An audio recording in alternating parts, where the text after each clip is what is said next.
Circumcision से पहले parents को क्या पता होना चाहिए? तो जब भी आप सर्कमसिजन के लिए जाएं, डॉक्टर से मशवरा लेने जाएं, सबसे पहले इस चीज़ का ख्याल रखें कि बेबी हेल्दी होना चाहिए। अगर बेबी को कोई बीमारी है, कोई ब्लीडिंग टेंडेंसी है, कोई इन्फेक्शन है, फीवर है या उसका पीलिया ज़्यादा है, तो पहले उस चीज़ का इलाज करना ज़रूरी है। नेक्स्ट इंपॉर्टेंट बात यह है कि ये प्रोसीजर किससे करवाना चाहिए, खतने किससे करवाएं। जैसे हमें ज़िंदगी में कोई भी काम पड़ता है, हम उसके माहिर के पास जाते हैं, तो हम भी यही अर्ज करते हैं कि सर्कमसिजन माहिर से करवाएं। और सर्कमसिजन का माहिर कौन होता है? पीडियाट्रिक सर्जन, बच्चों का सर्जिकल स्पेशलिस्ट, जो कि रूटीन में रेगुलरली ये प्रोसीजर कर रहा होता है और हजारों केसेस कर चुका होता है। वो बेस्ट इंसान होता है जिससे ये प्रोसीजर आपको करवाना चाहिए। लोग नाइयों से या कंपाउंडरों से या आम डॉक्टर से ये प्रोसीजर करवाते हैं, फिर उसमें कॉम्प्लिकेशन के चांसेस बढ़ जाते हैं, जैसे ब्लीडिंग का ज्यादा होना, इन्फेक्शन हो जाना, स्किन कम या ज्यादा कट जाना, पीनस की इंजरी हो जाना। तो ये कॉम्प्लिकेशंस के चांसेस बढ़ जाते हैं। इसलिए बेहतर यही है, मेरा मशवरा यही है कि आप हमेशा सर्कमसिजन क्वालिफाइड पीडियाट्रिक सर्जन से करवाएं।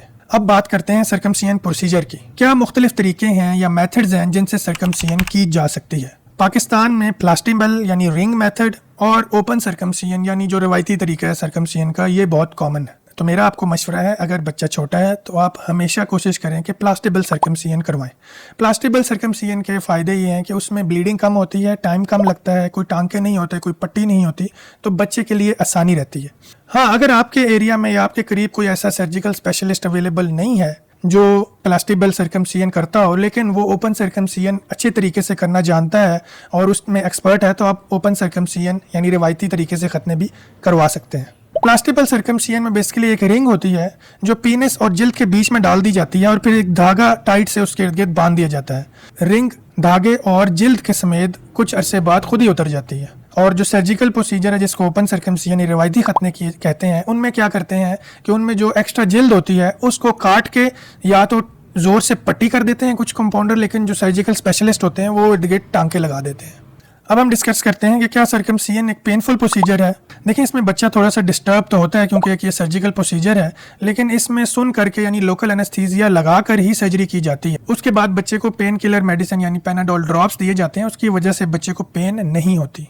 कुछ बच्चों में प्रोसीजर के बाद थोड़ी इरिटेबिलिटी होती है, थोड़ी सी स्वेलिंग हो सकती है और डिस्कम्फर्ट शो करते हैं, लेकिन ये एक टेम्परेरी होता है, कुछ दिन में बच्चा इस चीज से बाहर आ जाता है। तो पेरेंट्स को इसको लेके घबराना नहीं चाहिए। अब हम डिस्कस करेंगे सबसे इंपॉर्टेंट पार्ट, और वो है आफ्टर केयर, यानी सर्कमसिजन के बाद बच्चे की केयर कैसे करें। इस बारे में मेरी एक डिटेल वीडियो, मैं इधर लिंक आपको शेयर कर देता हूँ, वो भी देख सकते हैं। आपने किन चीज़ों का ख्याल रखना है कि वो है कि जख्म की सफाई का ख्याल रखना है, जख्म पे गंदगी नहीं लगनी चाहिए, अगर लग जाए तो उसको साबुन से वॉश कर सकते हैं, कोई मसला नहीं है। दूसरा ये कि आपको कुछ चीज़ों का पता होना चाहिए जो कि हर सर्जरी के बाद नॉर्मल होते हैं, उनकी वजह से आपने परेशान नहीं होना, यानी थोड़ी सी रेडनेस का हो जाना, थोड़ी स्वेलिंग हो जाना, थोड़ा सा पीला निशान आ जाना, पहले दिन बच्चा थोड़ा सा डिस्टर्ब होना, और पहले दिन अगर हल्का हल्का सा कतरा सा ब्लड पैम्पर पे या कपड़े पे लग जाता है तो उसके लिए परेशान नहीं होना। ज्यादातर लोग ये समझते हैं कि येलो सा निशान देखते हैं तो वो पीप है, तो वो पीप नहीं होती, ये नॉर्मल टिश्यू हीलिंग होती है, कुछ दिन में खुद ही ठीक हो जाता है। अगर एक्टिव ब्लीडिंग है, अगर मुसलसल ब्लड आ रहा है, सूजन बढ़ रही है या पेशाब करने में बच्चे को मसला हो रहा है, फौरन डॉक्टर को चेक कराना लाजमी है। बच्चे के डायपर को रेगुलरली चेंज करें, जगह को साफ रखें ताकि अगर ब्लीडिंग हो या इन्फेक्शन हो वो भी आप देख सकें। वेट डायपर ज्यादा देर ना रहने दें। हर डायपर चेंज के वक्त जगह को क्लीन करें, साफ करें, लेकिन बहुत जोर से रब ना करें। दूसरे दिन से बच्चे को नहलाना शुरू कर दें, जैसे नॉर्मल बात देते हैं वैसे ही बात दें। पेन रिलीफ के लिए पैनाडोल ड्रॉप्स रेगुलर देते रहें। अब मैं आपको कुछ रेड फ्लैग्स बताऊंगा कि अगर ये अलामात हों तो फौरन डॉक्टर को चेक कराना चाहिए। यानी जैसे हमने पहले डिस्कस किया कि मुसलसल अगर ब्लीडिंग हो रही है, अगर पीप आ रही है, अगर सूजन इतनी है कि बच्चे को यूरिन करने में मसला हो रहा है, या अगर बच्चा 8 घंटे तक पेशाब ना करे, फौरन डॉक्टर को चेक कराना चाहिए। अगर बच्चे को बुखार हो, वो दूध पीना छोड़ दे, या पीनस का रंग डार्क ब्लू या ब्लैक होने लग जाए, और अगर प्लास्टिबल सर्कमसिजन करवाई है और 10 से 14 दिन हो जाए और रिंग ना उतरे, तब भी डॉक्टर को चेक कराना लाजमी है। स्पेशली ब्लीडिंग चेक करते रहें, और अगर बच्चा यूरिन पास नहीं कर रहा तो ये एक इमरजेंसी हो सकती है। अब हम कॉमन मिथ्स को डिस्कस कर लेते हैं। उसमें सबसे पहले कॉमन मिथ ये है कि बच्चे को बड़ा करके सर्कमसिजन करवाएं। तो ये एक मिथ है, बच्चा जितना छोटा होगा उतना उसको तकलीफ कम होगी और हीलिंग जल्दी होगी, जितनी ज़्यादा स्किन रिमूव हो उतना अच्छा है। नहीं, ये भी एक मिथ है।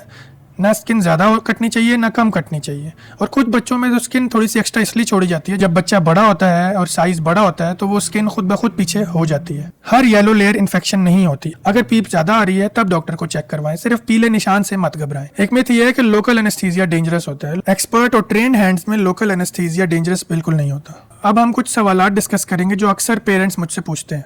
लोग अक्सर पूछते हैं कि बच्चा कितने दिन में ठीक हो जाएगा, तो उसका हमेशा मैं जवाब देता हूँ कि बच्चा पहले दिन थोड़ा सा डिस्टर्ब होगा, लेकिन अगले दिन से वो अपनी रूटीन में आ जाएगा। उसको नहीं पता होगा कि उसके साथ कोई सर्जिकल प्रोसीजर हुआ है। अगर रिंग वाले सर्कमसिजन करवाए हैं तो वो 7 से 14 दिन में रिंग खुद ब खुद उतर जाएगी। कुछ बच्चों की 5 दिन में भी उतर जाती है, कुछ बच्चों की 14 दिन में जाके उतरती है। हाँ, लेकिन मैं हमेशा ये कहता हूँ कि अगर 10 दिन तक रिंग नहीं उतरी तो डॉक्टर को एक दफा चेक जरूर करवा ले। अगर रिवायती खतने किए गए हैं तो लोग पूछते हैं क्या जो स्टिच लगाए हैं खुद ही जज्ब हो जाएंगे? यस, जो स्टिच लगाए जाते हैं वो एब्जॉर्बेबल होते हैं, वो खुद ही जज्ब हो जाते हैं, उनको निकलवाने की जरूरत नहीं होती। अगर प्लास्टिबल रिंग जल्दी उतर जाए तब भी परेशान होने की बात नहीं है। अगर कोई ब्लीडिंग नहीं है, बच्चे को स्वेलिंग नहीं है, बच्चा पेशाब ठीक से कर रहा है, तो तीसरे दिन भी चौथे दिन भी रिंग उतर सकती है। हाँ, लेकिन अगर बच्चे की रिंग फंस गई है, स्वेलिंग हो रही है, वो पेन में है और काफी दिन गुजर गए हैं, फौरन डॉक्टर को चेक करवाएं। आपको ये सारी एडवाइस आखिर में मैं समराइज कर दूं। सबसे पहली इंपॉर्टेंट बात यह है कि बच्चे का जल्द सर्कमसिजन करवाएं। जितना लेट करेंगे उसको ज़्यादा तकलीफ होगी। दूसरी बात यह है कि बच्चे का प्रोसीजर, सर्जिकल प्रोसीजर सर्कमसिजन जो करवा रहे हैं, एक ट्रेंड एक्सपर्ट